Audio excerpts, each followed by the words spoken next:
Kagulat World. Buong mundo, parang napahinga ulit. Akala ng marami tapos na ang laban ni Alexandra Ayala sa Roland Garros. Matapos ang masakit na singles exit laban kay Iva Jovic. Pero hindi pa pala. Buhay pa si Alex sa Paris. At ngayon, may bagong misyon siyang binubuo kasama ang isa pang dangerous young star, si Victoria Mboko.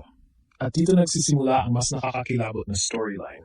Dahil minsan, ang tunay na comeback ay hindi agad nangyayari sa parehong laban kung saan ka nasaktan. Minsan, lumalabas iyon sa susunod mong pagkakataon. Sa doubles court, sa bagong partner, sa bagong energy. At para kay Alex, ito ang chance para ipakita na hindi siya basta mawawala pagkatapos ng first round heartbreak. Nakakatuwa pa rito? Parehong bata, parehong fearless, parehong explosive ang laro ni Ayala at Mboko. Kaya maraming tennis fans ang excited makita kung anong chemistry ang mabubuo ng dalawang rising stars na ito sa clay courts ng Paris. At habang maraming tao ang nakatutok lang sa singles champions, tahimik na nabubuo ang posibilidad na baka dito sa doubles magsimulang bumawi si Alex. Dahil malinaw sa laban niya kay Jovic na world-class na ang kanyang level sa rallies at shot-making. Ang kulang na ay momentum, confidence, at konting reset mentally. Ngayon, may pagkakataon siyang makuha iyon kasama si Mboko. Kaya oo, nasaktan ang Pilipinas sa singles loss. Pero hindi pa tapos ang kwento ni Alex sa Roland Garros. At minsan, ang pinakadelikadong atleta ay yung kagagaling lang sa heartbreak at gutom bumawi.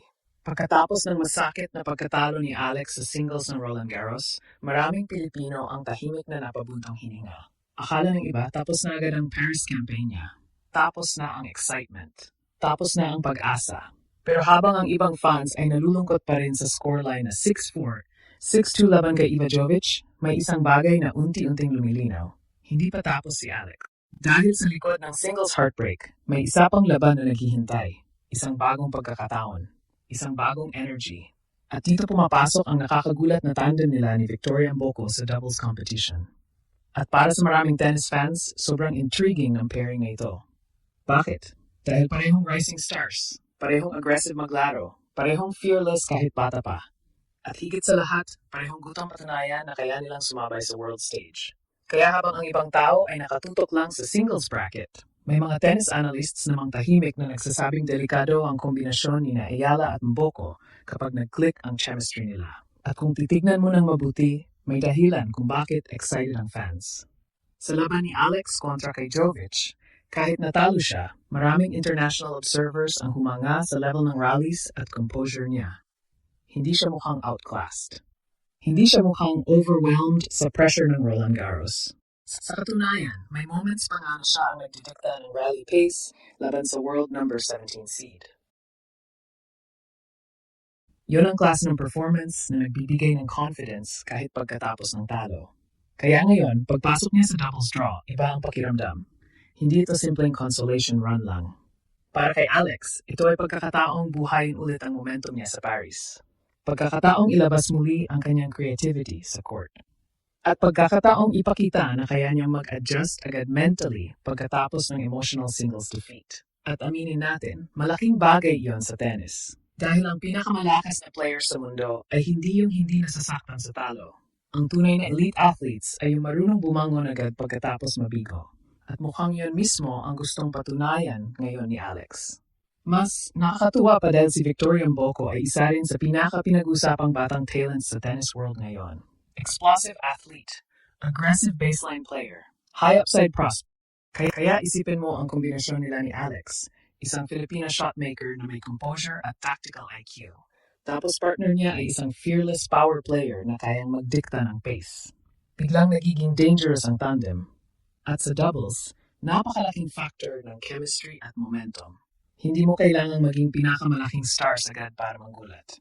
Kailangan mo lang mag-click sa tamang panahon.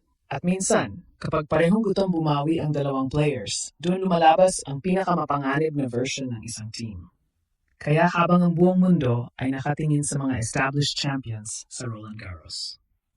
Tahimik namang nabubuo ang isang underdog storyline na pwedeng magbigay ng bagong sigaw sa Pilipinas. Dahil buhay pa si Alex. At minsan, ang atleta na pinakadelikado sa tournament ay yung player na may gustong patunayan pagkatapos masaktan. Pero habang unti-unting bumabawi ng emosyon ang mga Pilipino, matapos ang singles heartbreak ni Alex, may mas malaking realization na nagsisimulang maramdaman ng tennis world. Hindi natitinag si Alex. Dahil isipin mo ito, karamihan sa mga batang players kapag natalo sa Grand Slam singles, mentally drained agad, nawawala ang confidence. Bumabagsak ang energy, pero kay Alex, parang kabaliktaran, mas lalong nagiging dangerous. At ito ang dahilan kung bakit maraming fans ang naniniwalang posibleng sumabog ang doubles campaign nila ni Victoria Mboko sa Roland Garros. Dahil minsan, ang talo ay hindi katapusan. Fuel yon. At kitang-kita naman sa performance ni Alex laban kay Iva Jovic na mataas na talaga ang confidence niya sa world level rallies. Kahit against a seeded player, hindi siya umatras. Lumaban siya point for point. May mga exchanges pa nga na napapalakpak ang crowd dahil sa quality ng tennis nilang dalawa. Kaya ngayong doubles na ang focus. Ibang klaseng energy ang dala ni Alex. Mas relaxed, mas creative, mas aggressive. At kapag ganun ang mindset niya, nagiging mas unpredictable siya sa court. Ito rin ang exciting kay Victoria Mboko. Bata pero fearless. Hindi takot sumugal ng big shot. Kaya maglaro ng mabilis ang pace. At kapag pinagsama mo ang tactical IQ at composure ni Alex sa explosiveness ni Mboko, biglang nagiging nightmare matchup sila para sa ibang doubles teams. Kasi sa doubles, hindi lang power ang labanan. Communication, movement, trust, timing, at chemistry. At minsan, may mga tandem na bigla na lang nag-click kahit hindi pa matagal magkasama.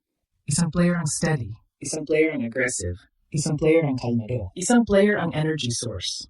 Kapag nag-complement yun ng tama, biglang nagiging dangerous run ang isang unexpected pair. At doon ngayon umaasa ang mga fans ni Alex.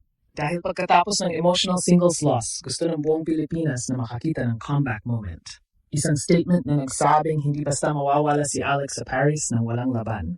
At sa totoo lang, malaking bagay din ito para sa development niya bilang future elite player.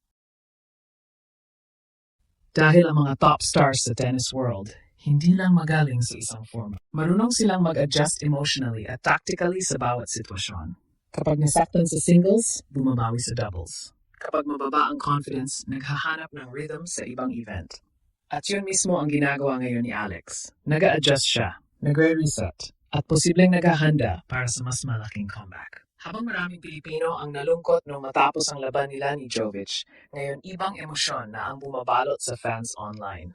May excitement ulit, may pag-asa ulit. At may pakiramdam na baka hindi pa natin nakikita ang pinakamagandang tennis ni Alex sa tournament na ito.